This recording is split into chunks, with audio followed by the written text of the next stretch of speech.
दोजीवारा अकाल 1788 में ब्रिटिश शासन के दौरान मारवाड़, हैदराबाद, गुजरात और दक्कन में पड़ा था। इस अकाल में करीब 11 मिलियन लोगों की मौत हो गई थी।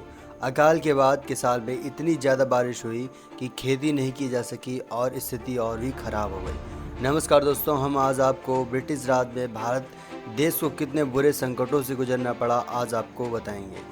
खोपड़ी अकाल या दोजीवारा अकाल ऐसी एक ऐतिहासिक घटना है जो 1791 से 1792 के बीच घटित हुई, जिसके कारण हैदराबाद, दक्षिणी मराठा साम्राज्य, दक्कन, गुजरात और मद्रास प्रेसिडेंसी के कुछ हिस्सों में बड़े पैमाने पर मृत्यु हुई।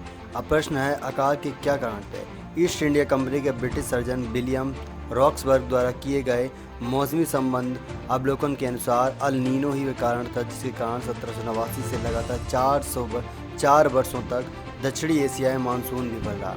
इससे फसलें बर्बाद हो गईं और लंबे समय तक सूखा पड़ा।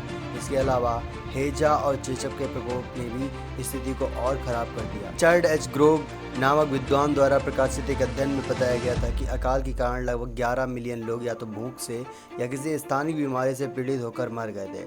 अकाल का प्रभाव आर्थिक व्यवस्था पर काफ़ी हद तक पड़ा। पूना, जो बॉम्बे प्रेसिडेंसी का हिस्सा था, में अनाज की कीमतें बढ़ गईं और चावल की कीमत में 8 पाउंड के आसपास हो गईं। धारवाड़ क्षेत्र में ये 6 पाउंड तक बढ़ गईं। इस अकाल का उपनिवेशवाद के साथ भारतीय संबंधों पर भी ऐतिहासिक प्रभाव पड़ा, क्योंकि ये मराठा साम्राज्य के पतन के साथ मेल खाता था। हालांकि दूसरा एंग्लो मराठा युद्ध 1802 में लड़ा गया था, क्योंकि दोजीवारा अकाल देश की अर्थव्यवस्था पर प्रभाव पड़ा था। इसने युद्ध के परिणाम को भी प्रभावित किया। अकाल अंग्रेजों द्वारा भारतीय उपमहाद्वीप पर पूर्ण नियंत्रण के लिए मिसाल बन गया। इसके अलावा इसे खोपड़ी अकाल क्यों कहा जाता है? इस बात का कोई ऐतिहासिक प्रमाण नहीं है कि अकाल को ये नाम क्यों मिला, लेकिन 2011 में कर्नाटक के गडक जिले में खोपड़ियाँ मिली थीं। ये खोपड़ियाँ एक क्रम में मिली थी, जिससे पुरातत्वविदों के अनुमान लगाया कि वे सामूहिक रूप से दफन की गईं और दोजीवारा अकाल के समय की हो सकती हैं। धन्यवाद।